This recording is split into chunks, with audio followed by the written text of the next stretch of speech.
Assalamualaikum warahmatullahi wabarakatuh. Saya Rahadi Ananto. Pada pertemuan kali ini akan menjelaskan tentang studi kelayakan bisnis, pengertian pemasaran, dan unsur strategi persaingan. Di sini saya akan menjelaskan tentang pengertian pemasaran dalam studi kelayakan bisnis. Menurut Stanton, pemasaran adalah keseluruhan sistem yang berhubungan dengan kegiatan-kegiatan usaha yang bertujuan untuk merencanakan, menentukan harga, hingga mempromosikan dan mendistribusikan barang dan jasa yang akan memuaskan kebutuhan pembeli, baik aktual maupun yang potensial. Selanjutnya, saya akan menjelaskan tentang unsur strategi persaingan. Di sini dibagi menjadi dua, itu ada agar bisnis yang dijalankan dapat berhasil dengan baik, maka perlu melakukan strategi bersaing yang tepat. Hal selanjutnya ada unsur strategi persaingan adalah menentukan strategi pasar atau segmentation, lalu menetapkan pasar sasaran, targeting, dan menentukan position pasar atau positioning. Selanjutnya saya akan menjelaskan tentang aspek pemasaran, yaitu terdiri dari segmenting, targeting, dan positioning. Pertama-tama saya akan menjelaskan tentang segmentasi pasar atau market segmentation. Segmentasi pasar yaitu membagi pasar menjadi beberapa kelompok pembeli yang berbeda yang mungkin memerlukan produk atau marketing mix yang berbeda pula. Untuk melakukan segmentasi pasar, terlebih dahulu tentukan variabel-variabel sebab segmentasi pasar itu terdiri dari beberapa variabel yang harus diperhatikan.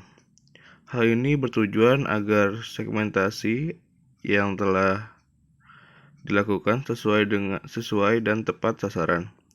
Variabel yang dimaksud terbagi menjadi dua, yaitu segmentasi pasar konsumen dan segmentasi pasar industrial.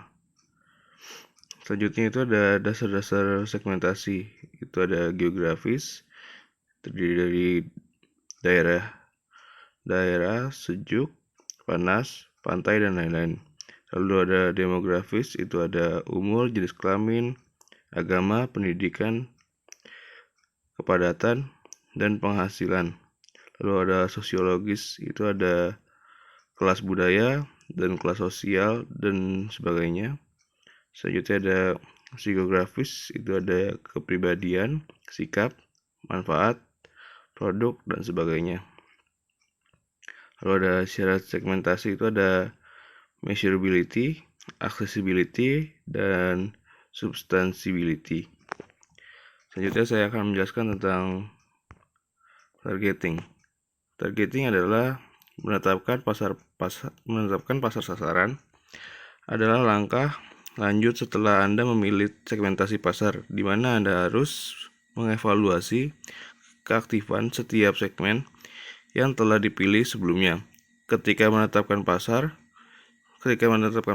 sasaran, Anda juga harus mengembangkan ukuran dan daya tarik segmen, baru kemudian memilih pasar sasaran yang diinginkan. Kegiatan-kegiatan untuk menetapkan pasar sasaran itu meliputi evaluasi segmen pasar dan memilih segmen. Di sini saya akan menjelaskan tentang evaluasi segmen. Yang pertama itu untuk ukuran dan pertumbuhan segmen. Data tentang penjualan terakhir, proyeksi laju pertumbuhan, dan margin dari setiap segmen.